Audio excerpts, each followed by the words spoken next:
Kroger Tender Ray Beef, no other beef so fresh can be so tender, presents Hearts in Harmony, transcribed.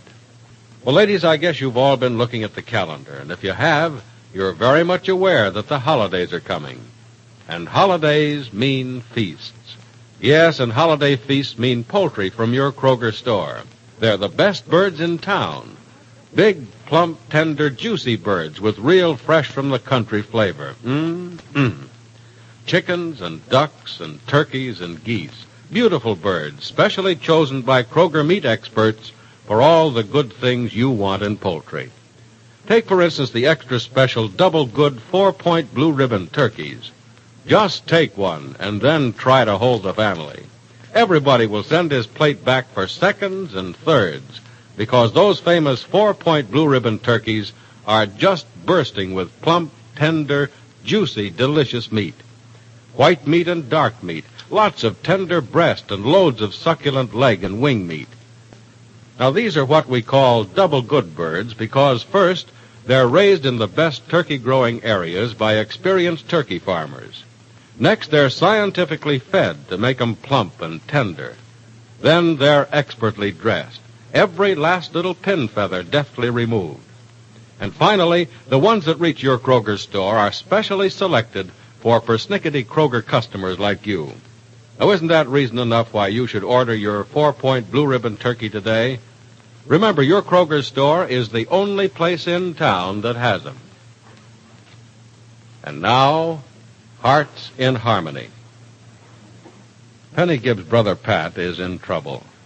His wife, Suzanne, has warned him not to be surprised at what she does from now on. But she would not explain what her threat means. It is evening of the next day, and after a walk with Pat, Penny drops into Johnny Keith's office at the Billings Construction Company. Oh, Penny, come in. You're sure I'm not disturbing you, John? No, not at all. I was just finishing up. Good. You're working kind of late, aren't you? A little. I had to get a monthly report out to Jed, and I put it off till the last minute. Well, if you haven't sealed the envelope already, I'll write a P.S. on it. Or isn't that businesslike enough? Well, it isn't exactly businesslike, but since it's all in the family, I suppose... You suppose what? Penny, have you been crying? No, of course not. It's just that the cold air outside... Penny, it's just cool outside. Very cool. Not cold at all. Well, come on now, what's the matter? Well, I just had a long talk with Pat. We went for a walk. Pat made you cry? No, I don't believe it. Now, look, you know better than to try to lie to me. No. No, Johnny, it wasn't Pat who made me cry, but what he told me about Suzanne. Johnny, I'm afraid their marriage is just about over. Pat and Suzanne break up? No. Oh, yes. Unless someone finds out what's wrong, or Suzanne begins to act differently. You talked with Pat just now, you said. Did he tell you what's wrong? Oh, that's the terrible part of it, Johnny. Pat doesn't know what the trouble is. All he knows is that Suzanne is terribly suspicious and violently angry, and he doesn't know what about. Well, he must. But he doesn't, Johnny. He really doesn't. None of us knows. Suzanne won't tell us. She says we do know. And you honestly don't? Johnny, you don't think I pretend in a case like this, do you? No, Penny. I should have known better than to ask a question like that. But it seems so strange that Suzanne would be miserable and none of you knows why. Unless, of course, Suzanne doesn't know why either. What do you mean? I mean, actually, Suzanne has nothing to be suspicious or angry about. It's all imagination. Pat doesn't know what to do. He tried to talk to Suzanne. It only makes matters worse. If he doesn't talk to her, she says he's ignoring her. In other words, he can't do anything right anymore, can he? Not as far as Suzanne's concerned. Johnny, their marriage can't break up. There's a baby to think about. Yes, I know. That's the first thing that hit me when you said you thought Pat's marriage was going under. I wish all I did was just think it. I'd say I was just being an old worry bird and a busybody and stop minding my own business, but I know their marriage is going to be ruined, if it isn't already. And I feel helpless. Well, now, Penny, there's nothing you can do to save it. There's nothing any of us can do under the circumstances.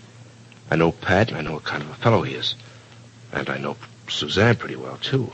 She's just as swell as Pat is, except for this imagination of hers. Maybe if a doctor... Oh, Johnny, it's gone too far for that. If we suggested a doctor to her, that would be the end. Johnny, she's already said a dozen times we're trying to make her think she's crazy. Is she? Well, she acts as if she is at times, but I know she's not. You don't know anything of the kind, Penny. Oh, Johnny, no. It, would be awful. Too awful to think about. Well, we've got to do some thinking about it, and fast. Look, Penny, instead of that P.S. you were going to write to Jed on the bottom of my report, what do you say we sit down and write Jed and your mother a letter?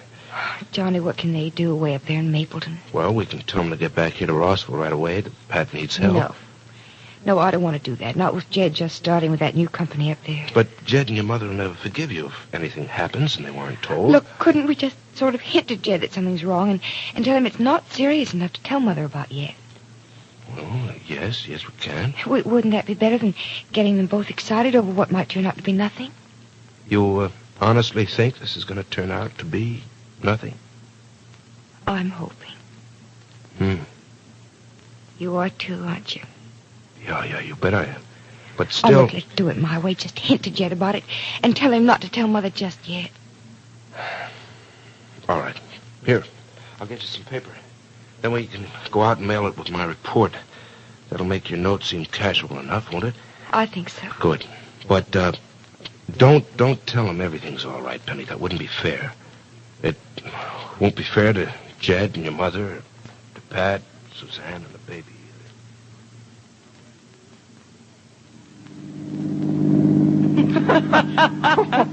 Yeah. Oh, Freddie, you're priceless. Hey, careful.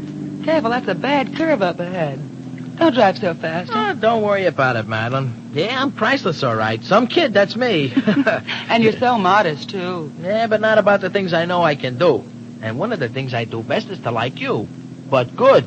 Because my father owns banks, of course. Heck no. Because I live in a great big house in Glen Cove. No, I've been in bigger houses than that. They call them jails. Oh, Freddie, you're really very funny. Maybe I am, but the jails ain't. Freddie. Huh? You really been in jail? Yeah, I really been in jail. You know, one summer I was up behind the bar so often that I got sunburned in up and down stripes. Oh, no. But I ain't going up to jail no more for nothing at all.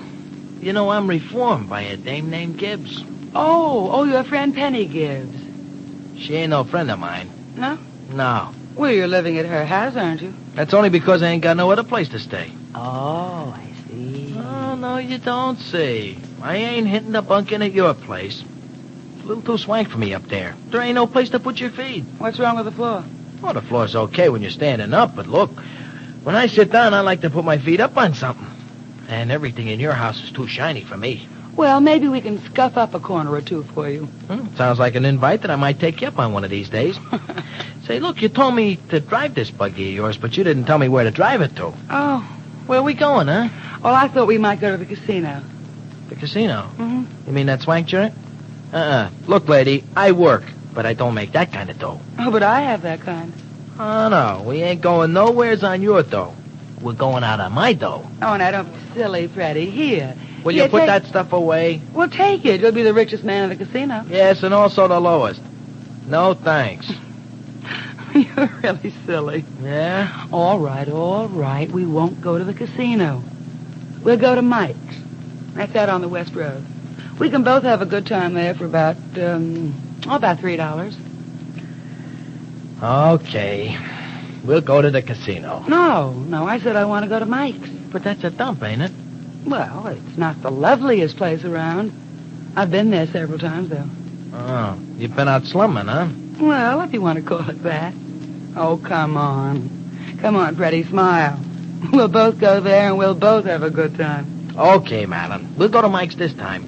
But the next time we're going to go to the casino. If I have to save up my dough for a whole year, we're going to the casino. Idiot. Hey, you want to know something funny? What? You know, I met you by accident because you couldn't get this car started. But, boy, we sure got started fast, huh? Well, you aren't complaining, are you? Oh, me gripe about you? Huh. I should say not. Why, if I... Hey, look walking down the street there, toward the mailbox. Well, who is it? That's the Gibbs dame and her pal Johnny Keith. Hey, let's pull over and give him the needle, huh? Oh, no. No, let's not bother now. Let's go on out to Mike's. Okay, but I'm still going to pull over there towards the curb and slow up just a little and yell at Gibbsy. I don't want her to miss this no-how. Miss what? Seeing me out with a dame that's really got class. Hey, Gibbsy! Hey, Gibbsy, what's the matter? What you working for, huh? Can't you afford a car?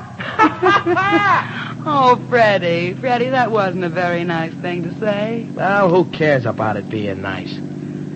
That dame's got a couple of digs coming to her anyway.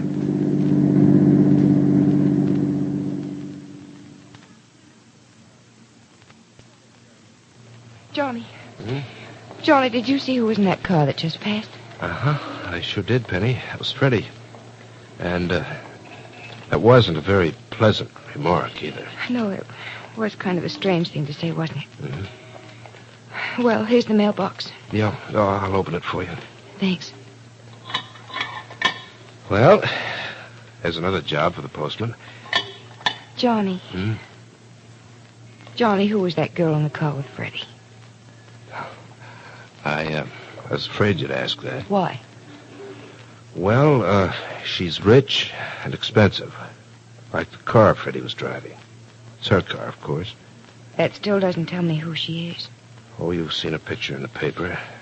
Gone to winter resorts in the winter, summer resorts in the summer. Being bored with Rossville in between times. Johnny, that wasn't Madeline Dodge, was it? Mm-hmm, it was. With Freddie? I don't understand that. Why would she bother with Freddie? Well, I have a pretty good idea. So good, in fact, it's bad. Meaning?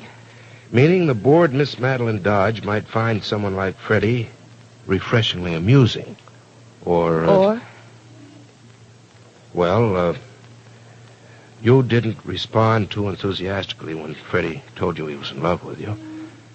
Miss Dodge may be a consolation for Freddie, with monetary compensation along with it. No, Johnny. Freddie isn't interested in money, not other people's money at any rate. The real puzzle is, how does he happen to know Madeline Dodge? How he happens to know her isn't important. The important thing is he has met her, and what happens from here on may be rather interesting. In a distasteful sort of way. So Johnny Keith sees trouble in the friendship of Freddie Lang and Madeline Dodge. Will it mean trouble for Penny? And what about Pat and Suzanne's marriage? Is it really going to fail? Be sure to listen to the next dramatic episode of Hearts in Harmony. Ladies, you'll all agree that holiday poultry should be super good.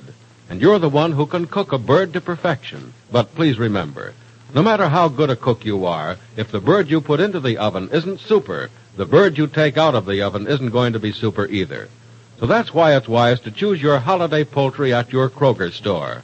Because Kroger's poultry is the best in town. It's juicier, it's more tender, it's plumper. And it has that unmistakable, hard-to-explain but easy-to-taste, country-fresh flavor. Take the aristocrat of the poultry kingdom, the famous 4-point blue ribbon turkey.